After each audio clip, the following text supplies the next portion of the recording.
Hello everyone, how are you? আজকের recipe হলো vegetable khichdi. কারণ শীতকাল চলছে আর বাজারে শীতের ফ্রেশ সবজি দিয়ে ভরপুর। তাই মনে করলাম আপনাদের সাথে শীতের সবজি দিয়ে হেলদি আর টেস্টি ভেজিটেবল খিচুড়ি রেসিপি শেয়ার করি। আর শীতে যদি নতুন আর তরতাজা সবজি দিয়ে খিচুড়ি না খাই তাহলে কেমন হয় বলুন? শীতের এই সবজিগুলো আর কিন্তু পাওয়া যায় না। তাই সময় থাকতে থাকতে শীতকালেই শীতের সবজি দিয়ে ভেজিটেবল খিচুড়ি ট্রাই করুন। তাই চলুন দেখে নিই আজকের রেসিপি। ভেজিটেবল খিচুড়ি রান্না করার জন্য প্রথমে ভেজিটেবলগুলোকে একটি নির্দিষ্ট সাইজ করে কেটে নিতে হবে। ভেজিটেবল খিচুড়ি রান্নার জন্য আমি একটি ছোট সাইজের ফুলকপি ছোটো ছোটো টুকরা করে নিয়েছি। ফুলকপি সবুজ অংশটা আমি ব্যবহার করব না, কারণ এটি খিচুড়িতে অনেক শক্ত হয়ে থাকবে, সহজেই সিদ্ধ হতে চায় না। ফুলকপির মাঝের শক্ত অংশটাও কিন্তু ফেলে দিব।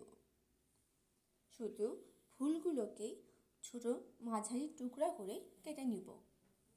বেশি বড় করে দিলে এর ভিতরে কাঁচা কাঁচা ভাব থাকবে, যেটি খিচুড়ির স্বাদ নষ্ট করে দিতে পারে। তাই ছোট সাইজ করে কেটে নিব।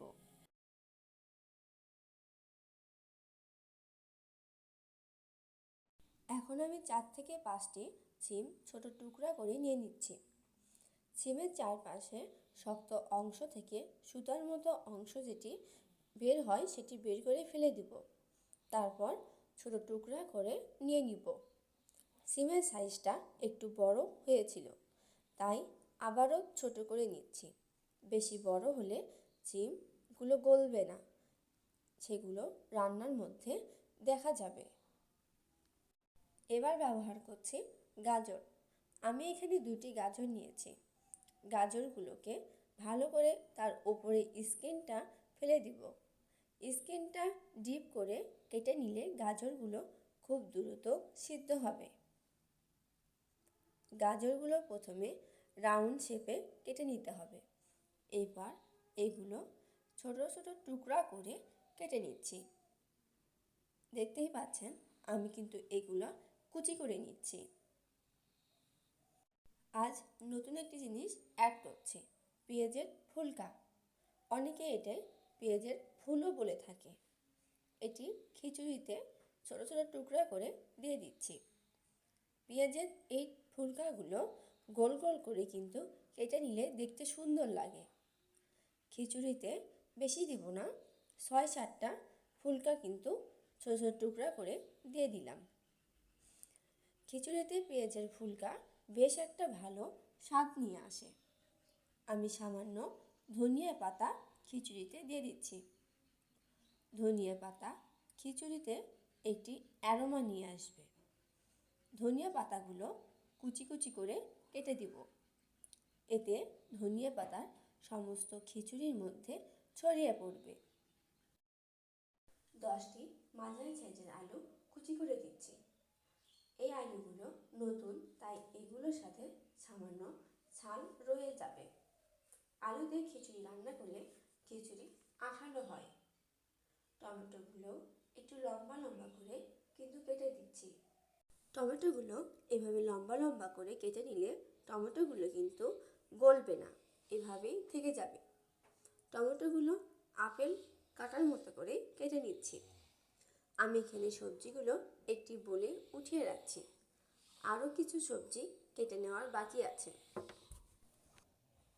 জায়গা সংকটের হওয়ার কারণে এগুলো উঠিয়ে নিচ্ছি।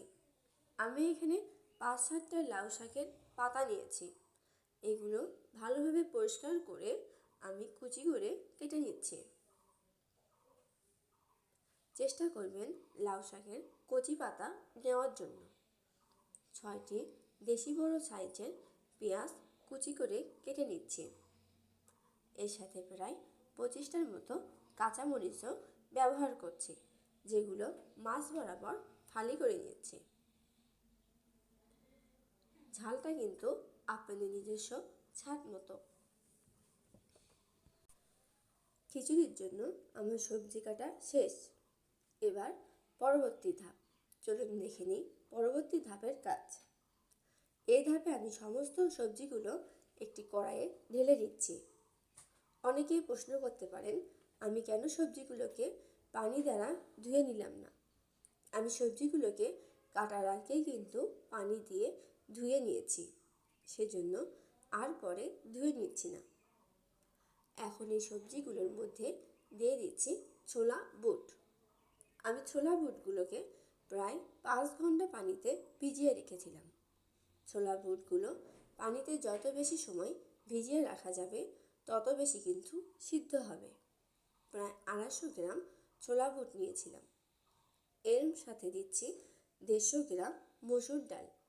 মসুর ডালও আমি 3 ঘন্টার মতো পানিতে ভিজিয়ে রেখেছিলাম।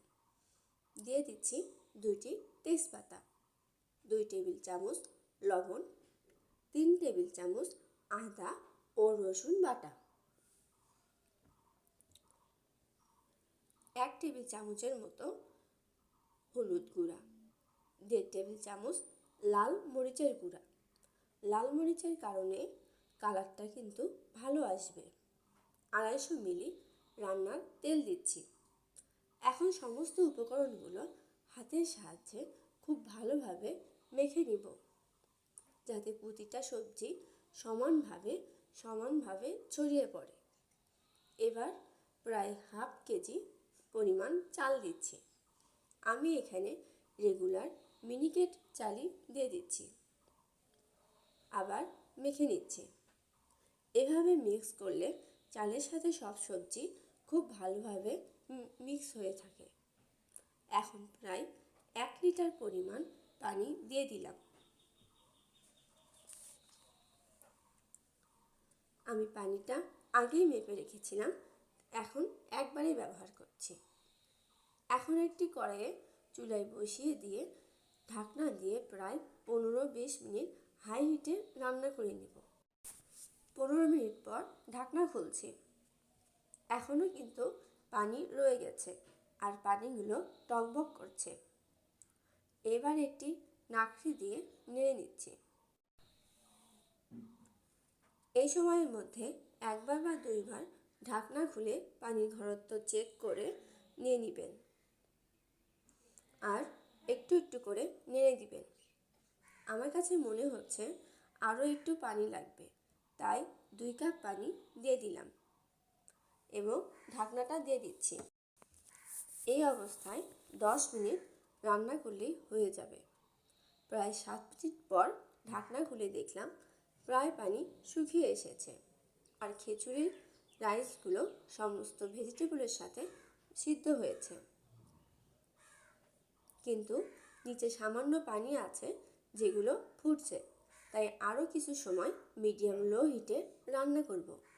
কিছু সময় পর ঢাকনা খুলছি। আমার ভেজিটেবল খিচুড়ি কিন্তু 100% কমপ্লিট হয়েছে। ভেজিটেবল খিচুড়িটা আমার মনের মতো হয়েছে। আমি অলরেডি খিচুড়ি টেস্ট করেছি। খিচুড়ির স্বাদটা অনেক সুন্দর হয়েছে। আসলে শীতের তাজা আর নতুন সবজি দিয়ে খিচুড়ি রান্না করে খেলে অবশ্যই ভালো লাগবে। খিচুড়ির মধ্যে সমস্ত সবজিগুলো খুব ভালোভাবে ছড়িয়ে পড়েছে। বাসায় এভাবে ভেজিটেবল খিচুড়ি ট্রাই করতে পারেন। খেতে কেমন হয়েছে সেটা কমেন্ট বক্সে অবশ্যই জানাবেন। আমার চ্যানেলকে সাবস্ক্রাইব করবেন আর সবার সাথে রেসিপিটা শেয়ার করবেন। ধন্যবাদ। আল্লাহ।